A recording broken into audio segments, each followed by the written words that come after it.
आपण कांद्याचं रोप टाकल्यापासून पाऊस काय उघडायला तयार नव्हता बरं का. म्हणजे रोप टाकल्यापासून सारखा पाऊस चालू आहे. मला रोप येतं का जातं काय माहीत. त्याचबरोबर इकडं आपल्या मुरघास पण करायचा होता, पण पावसामुळे तो लेट झालाय बरं का. आता लेट झाल्यामुळे आहे ना मकाचे कणस पूर्ण वाळून गेले, म्हणजे बऱ्यापैकी वाळलेले. तरी पण आता शेवटी पर्याय नव्हता, कारण आपल्या गायला काय चारा नसल्यामुळं आपण म्हटलं आता फायनली आपल्याला मुरघास करावाच लागणार आहे.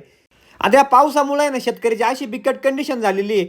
म्हणजे जो आपला मुरघास आहे ना, तो वावराच्या बाहेर काढणं मुश्किल झालेलं आहे. कारण रोडची अशी बेकार कंडिशन असल्यामुळं ट्रॅक्टरवाले यायला तयार नाही, आणि जे आपल्या शेतकऱ्याच्या मका आहे त्या वाळून चाललेल्या वावरामध्ये बरं का. त्याचप्रमाणे इकडे आपल्या लाईटीचा मोकार गोंधळा व्हायचा बरं का. तर म्हटलं डायरेक्ट पोल वळून घेऊ आपले एरिओ, म्हणजे ताणच राहणार नाही. आता आपल्या शेतकऱ्यांना ना खूप अडचणीला सामोरं जायला लागतं बरं का. म्हणजे वावरात जर जायचं म्हटलं तर रोड नाही, आणि वावरात पिकवलेल्या पिकासाठी पाणी भरायचं तर लाईट नाही, म्हणजे डीपीयू फॉल्ट होणार, फिजा जाणार. ह्या सगळ्या शेतकऱ्यांच्या जीवनातला संघर्ष आहे. ते कोणी पाहायला तयार नाही बरं का. त्याचप्रमाणे आपण म्हटलं चला आपण रोप टाकलं होतं, पावसामुळे रोप आहे का वाहून गेलंय ते पाहायला जाऊ.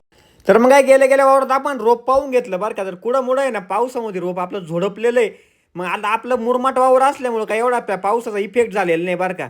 इकडे कांद्याचं जे आपण रोप टाकलं ना पूर्ण पाहून घेतलं, म्हणलं कंडिशन बऱ्यापैकी वाटते आपल्याला. तर मग काय डायरेक्ट आपण शेडच्या दिशेने रवाना झालो, कारण आपल्याला आपल्या कोंबड्यांचं पण काम आहे ना आवरून घ्यायचं होतं बरं का.